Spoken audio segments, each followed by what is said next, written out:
Start my recording.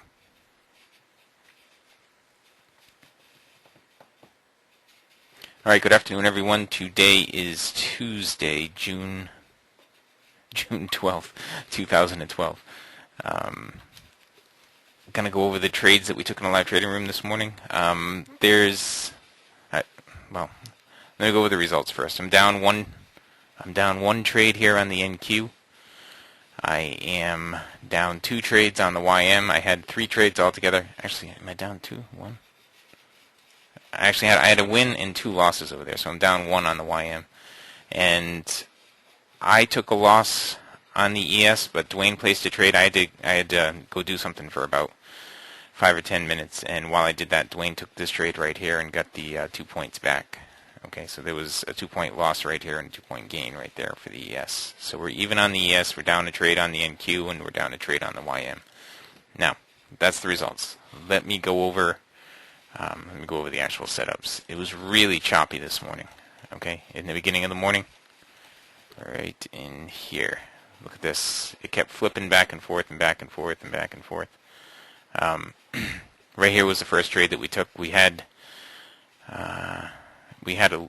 oops, something just happened. We had a little bit of bullish divergence right here. A little bit of bullish divergence right here. It tested the BBC and gave an up close. We got long right there. I went to move my stop to break even. I only had a partial fill on it. And I went to move my stop to break even, and I wasn't fast enough, and it came and stopped me out. You know, after it had gotten up here and closed up above the MA1, I went to move my stop up, but I didn't do it fast enough, so I ended up with a losing trade on that one. All right, you can see it chopped around in here, and we just didn't want to get involved in that at all. Over here, we had some bearish divergence after it finally moved down. Now, this area right here, where it moved down to this area right here, was the weekly trading zone on the ES. Okay, it gave us some bearish divergence, came up and tested the BBC, gave a down close, and it moved down just a little bit right there. On the other side over here, it tried to do the same thing, but it didn't pull back far enough to give us the long trade. Okay, let's see. Right in here, it gave, it had bullish divergence, but the cycle was red, and I wasn't too interested in taking this trade right here. I didn't take it. All these spots right here. This one right here, it had bullish divergence with an up close, but we did not take that trade either. And I'm just looking through the morning here. It was just really choppy all morning. You know, we had some nice movement here, but we didn't get any pullbacks where we could enter in on the trades. The only one trade that you could have possibly entered in on was when the green turned into the brown right here.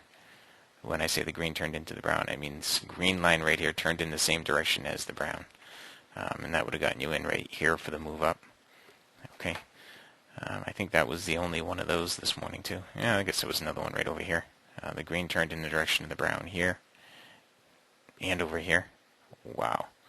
Something is definitely going on with my charts. I better get this recap done before something really stops working. Do you guys see that? I don't know if you guys can see everything flickering like that. Anyway, that was the NQ. All right. I'm going to just do this as quickly as possible before my charts just completely stop working on me here. Now on the ES this morning, we had a bearish cross. It pulled back up to the BBC right here. When it got up to the BBC, I shorted it. It went right through my stop. We had just a little bit of profit in that, a couple of ticks maybe, but not much at all. It went right through my stop. And, you know, if you look at the way the market was acting after the close yesterday, it had all this nasty chop all day. And, well, all morning, okay, up until about 10 o'clock. Then it just dropped right down here. Now, we only had one news event this morning. It was low impact. Economic optimism or something like that came in lower than anticipated, just a little bit. I don't think that's the reason for the drop, but it happened to drop like this at the same time as the economic optimism report. Anyway, it came down here and it chopped around here at the weekly trading zone. I wasn't going to short into the weekly trading zone, but you can see that the 2 pullbacks here to the BBC did go the full 2 points, and then some. Well, this one did 2, and this one did a little more than 2, I think. It gave a bullish cross, and this is the one that Dwayne entered into when I had taken a short leave this morning. Dwayne entered into a long right here, and he got 2 points back on that. Right after it did that 2-point run right there, it came back and did another one. This one right here, the entry would have been at 303.75, I think. 303.75, and it went up to 13.75. We'll just say that. It was a 10-point move right there. Okay, since then we've had a bearish cross. It pulled back up and tested the BBC right here. And it moved down off of the BBC, so there was another opportunity right here. Okay. That was the ES this morning. So the calls in the live trading room ended up break even on the ES, okay? They ended up break even. And over here on the YM, let me just go over here to the YM for a moment. Okay. Over here on the YM, let's go back here. Now, these were the 2 losing trades that I took. You can see. Actually, did I have 2 or 3 losing trades? I had 2 losing trades and a winning trade. There were plenty of opportunities. Well, not plenty, but there were a few opportunities earlier on in the morning, but they were right inside the weekly trading zone. You see right here, it pulled back up, tested the BBC, and moved down. Over here, again, the weekly trading zone. It didn't actually test the BBC, but we had the bullish divergence right in there. Over here, this was an opportunity right there. All right. Now, I just, once the market was really shown it was very choppy this morning, I just stepped aside and let the market work itself out and choose a direction. Unfortunately, once it chose the direction, I didn't have any opportunity to enter. All right, now over here we had, I don't know why these arrows are going down, but we had bullish divergence, but we didn't have anything pull away here. The BBC is on the wrong side of the MA1. Right here we had some bearish divergence. This arrow is going the wrong way. Right there is some bearish divergence. We tested the BBC with a down close. We did it again over here. You can see we have some bearish divergence right here. Right here. We had bearish divergence that tested the BBC, gave a down close. I took that short and stopped out on it. Over here we had bullish divergence with an up close after testing the BBC.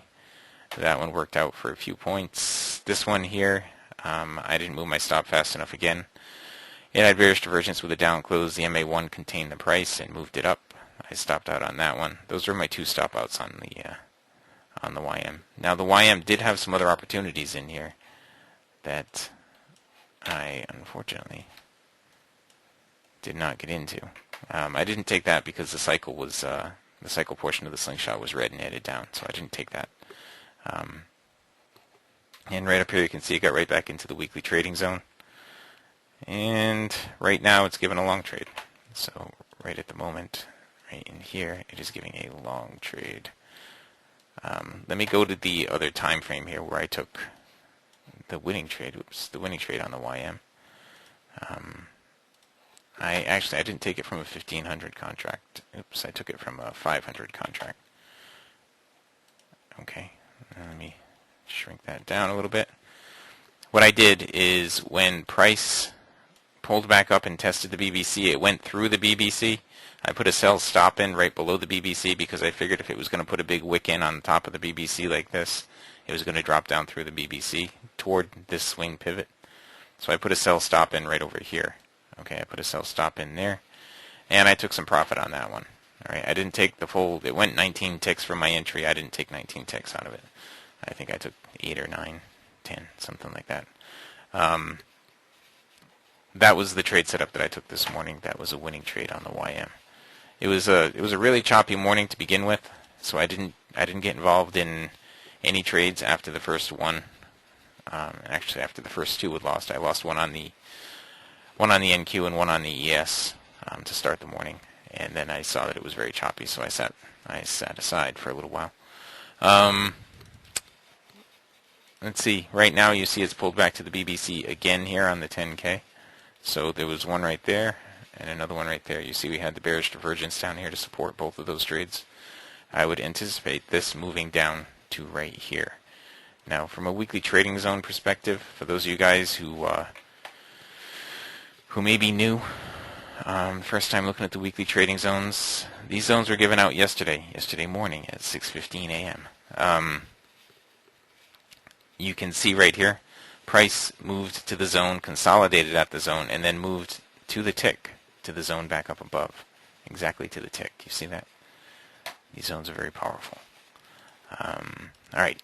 Now, let me go over the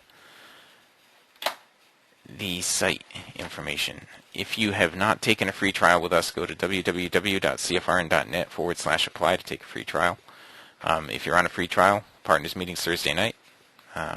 You should have an email from me in your inbox, and if you don't, I will be sending another one out with the current offer that we have going on right now to become a CFRN partner. Okay. Let's see. I think that's it. I think that is going to wrap it up for me. All right, let me stop the recording here.